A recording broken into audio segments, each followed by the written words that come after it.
पर मेरे बड़े भाई शोएब जी को और इतनी बात जगह है कि यहाँ पर जो नेताओं ने सभा की महाविकास आघाड़ी जो इंडिया विकास आघाड़ी है अपनी लड़ाई सिर्फ जिसने पेट में रात मारा है उनने अभी आपको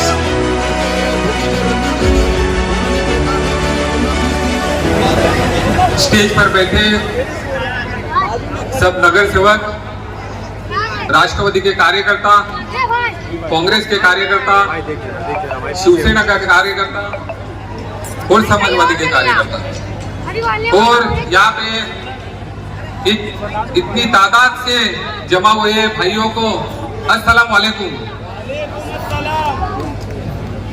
इंडिया अलायंस के उम्मीदवार सुरेश बालेमामा मात्रे।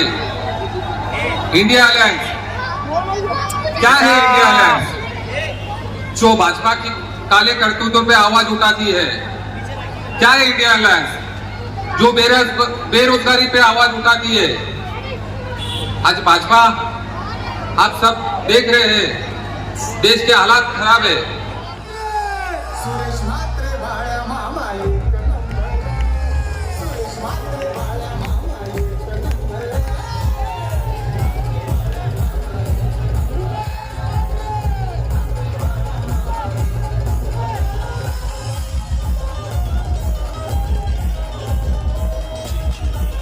लोग रात भर जागते हैं और दिन में सो जाते हैं, वो होना नहीं चाहिए।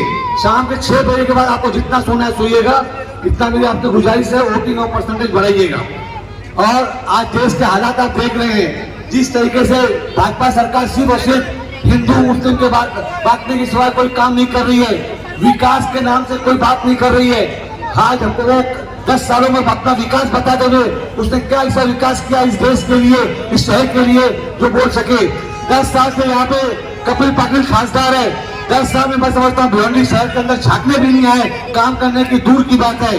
और जिनके अंदर भेदभाव, धर्म जाति का भेदभाव रहेगा, वो कभी विकास का काम नहीं कर सकता। दोस्तों साथियों, आज हमको बदला लेने का टाइम आ गया है। हम कम से कम जो झगड़ के लड़ के तो नहीं, कम से कम अपने वोट से उनको हरा सकते हैं और उनको गिरा सकते हैं। दोस्तों साथियों, आप देखिएगा आज महिलाओं के साथ कितना अत्याचार हो रहा है। हमारी महिलाएं बहन जो पहलवान बहनें थी, दिल्ली में बैठी हुई थी, कितने लोगों का बलात्कार हुआ, भूषण सिंह के ऊपर केस हुआ, तो भाजपा का मंत्री था, केंद्रीय मंत्री था, केस होने के बाद भी उसको गिरफ्तार नहीं किया गया। मतलब कितनी अंदर नगरी चल रही है। हमारे महिलाएं बहनों के साथ मणिपुर में देख लीजिए किस तरीके से महिलाओं के साथ अत्याचार हुआ, आप सोच नहीं सकते। तो जब क्लिप देखे हम लोगों ने रोआ खड़ा हो गया। और बालिया मामा उसी दिन ठान लिया था कि आने वाला वक्त इंशाल्लाह जो रहेगा इंडियन एयरलाइंस रहेगा और महिलाओं का जो सुरक्षा रहेगा इंशाल्लाह इंडिया एयरलाइंस करेगी। ये मैं आप लोग को विश्वास देता हूँ। दोस्तों साथियों, आज महिलाएं देश में सुरक्षित नहीं है। साथ ही साथ में आज चाहे माइनॉरिटी के लोग हो, चाहे दलित भाई हो, सबके हालात आज खराब है। और सिर्फ आगे तो जो है देश के हालात और खराब हो सकते हैं। अगर हमारा देश बचाना है, संविधान बचाना है, जो लोग 400 पार बोल रहे हैं, वो 400 पार का मतलब ये है जो संविधान बदली कर सकते हैं। कल हमारे खिलाफ कोई भी कानून ला सकते हैं। आप देख लीजिए एनआरसी को लेके, सीएए को लेके दुनिया भर का भाजपा ने हंगामा मचाया है। और आगे भी उनका यही मकसद है कि हम लोगों को देश में गुलाम बना के रखने की उनकी पूरी साजिश चल रही है। जिस तरीके से अंग्रेज लोगों ने हमको गुलामी कराई थी, उसी तरीके से भाजपा भी यही चाह रही है और संविधान बदली करना चाह रही है। तो हमको अगर हमारा संविधान बचाना है, हमारा देश बचाना है, हमारे लोगों के लिए बचाना है, तो हमको कहीं ना कहीं हम लोगों को ये इलेक्शन के अंदर जो पुतारी निशानी है उसको वोट देकर जिता के लाना। दोस्तों साथियों, और आप देख लीजिए आज हमारे शहर में ना अच्छा हॉस्पिटल है, ना अच्छा कॉलेज है, ना अच्छा स्कूल है। अगर ये सब लाना है हम लोगों को तो बालिया मामा को जिता के लाना पड़ेगा। इस शहर के विकास के लिए हमको सोचना पड़ेगा। हमको हिंदू मुस्लिम एकता की सोचना पड़ेगा। हम पूरे देश में तो नहीं, कम से कम अपने शहर में बालिया मामा को जिताकर अपना शहर सुरक्षित कर सकते हैं। दोस्तों साथियों, नौजवान बच्चों, तुम लोग ही हमारी ताकत हो। और नौजवान बच्चों, महिलाएं अगर चाह जाएंगी तो पूरे टक्करबंदी कर देंगी।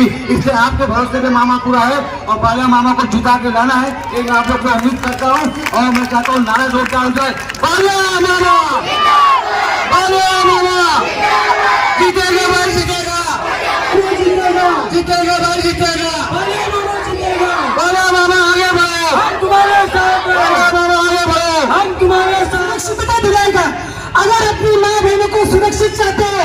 अगर अपने बच्चों का भविष्य सुधारना चाहते हो तो आप लोगों को 2 नंबर का बटन दबाना है।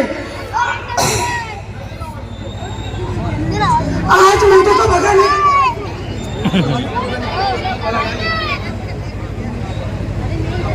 सभी लोगों से बोलूंगी कि ये लड़ाई जो लोग आज हाथ में कोई दे के आप लोगों को बैला फुसला रहे, वोट काटने का काम करे, वोट का बंटवारा मत होने दो, क्योंकि भाजपा चाल चली है। ऐसे लोगों को खड़ा किया है जो मुस्लिम की हमदर्दी पाके हमदर्दी मांग के वोट का मांग रहे हैं। तो किसी के भी इसमें वो मत होना, 2 नंबर का बटन दबाना और बाला मामा को जिताना। नगर सेवक एक साथ आकर एक अच्छा विकास गठबंधन जो है वो किस तरह से हो सकता है ये दिखाने का काम किया है, और उसमें सहयोग देने वाले मेरे सभी कांग्रेस के नगर सेवक, राष्ट्रवादी के नगर सेवक, इनका सभी का मैं शुक्रिया अदा करता हूं। आज 12 के बाद 2024 में ये जो गठबंधन है, ये गठबंधन के माध्यम से पिछले 2.5 साल में जो सरकार थी, ये बेटा मत, इस सरकार के माध्यम से हमारे आदरणीय उद्धव साहब ठाकरे के माध्यम से, जो कि दुनिया में जो मुसीबत का काल था, जो कोरोना काल था, वो कोरोना काल में सब जगह जो है पूरे देश में एक डर का माहौल था। हर प्रांत में, हर राज्य में वहां पर लोगों की मौतें हो रही थी, लेकिन महाराष्ट्र में एक ऐसा पैटर्न लाया गया जो पैटर्न माननीय उद्धव साहब ने एक महाराष्ट्र की पूरी जनता पे कोरोना काल में लाकर वो महामारी को खत्म करने का काम किया, और जिसकी तारीफ पूरे WHO में, यानी दुनिया भर के सभी हेल्थ ऑर्गेनाइजेशंस जो है, उन्होंने वो पैटर्न को सहारा, और उद्धव जी के जो ये लोग वो दौर भूल गए जब हमने आजादी की लड़ाई एक साथ लड़ी। आज इस देश का बच्चा बच्चा जानता है कि हम लोगों ने अंग्रेजों से आजादी कैसे पाई, जब हिंदू मुस्लिम एक साथ हुए। लेकिन मुझे एक बात समझ में नहीं आती है कि कुछ चंद लोगों की वजह से हमारा प्यार और मोहब्बत क्यों समाप्त हो रहा है। मैं आप लोगों से पूछना चाहता हूं कि ये देश वो देश है, विश्व का एकमात्र देश, जहां दिवाली और रमजान एक साथ मनाया जाता है। अभी प्रधानमंत्री नरेंद्र मोदी जी देखिए अपनी लाइन पे आ गए हैं। प्रधानमंत्री कह रहे हैं कि मैं हिंदू मुसलमान करते ही नहीं हूँ। राजा बाबू न जाने कौन सा नशा करते हैं कि शाम को क्या बोलते हैं, सुबह क्या बोलते हैं, इन्हें खुद ही नहीं पता है। दूसरी बात यह कि जिस तरीके से अभी प्रधानमंत्री नरेंद्र मोदी जी के स्टेटमेंट आप सुन ही रहे होंगे, मोदी जी ने बोला, और मोदी जी पर बाद में आऊंगा, पहले यहाँ की समस्या की बात करते हैं। आपने देखा होगा कि यहाँ पर एक बिजली कंपनी है जिसका नाम है टोरेंटो, जो आप सभी को लूटने का काम कर रही है। तो मेरा आप लोगों से निवेदन है कि सबसे पहले तो आप लोगों को वोट डालने का काम करना है।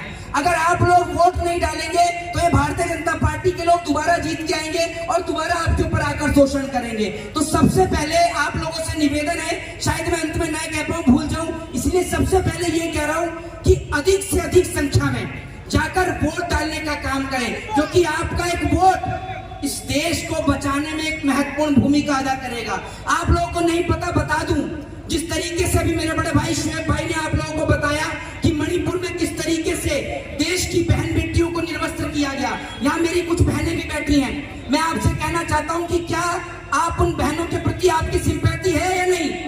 मैं पूछना चाहता हूँ, हाथ उठाइए एक बार। अगर आपकी सिंपैथी है तो आप लोगों का फर्ज बनता है कि आप जैसी 10 बहनों को फोर्स करें, उनको जाकर वोट डलवाएं।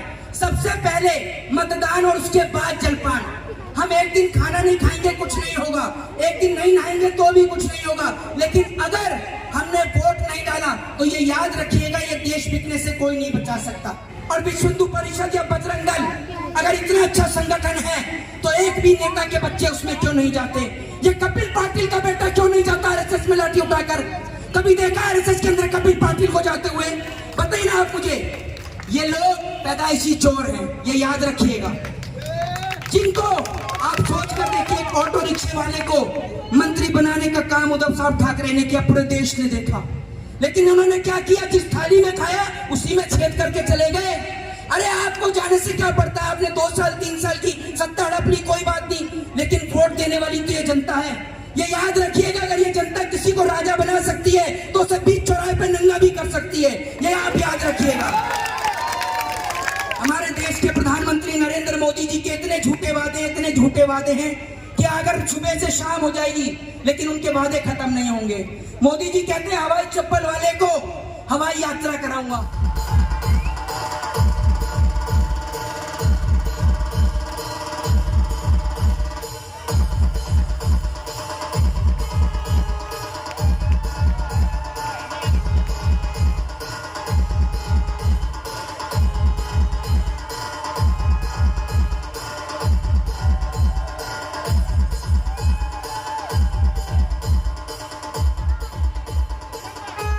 लोकप्रिय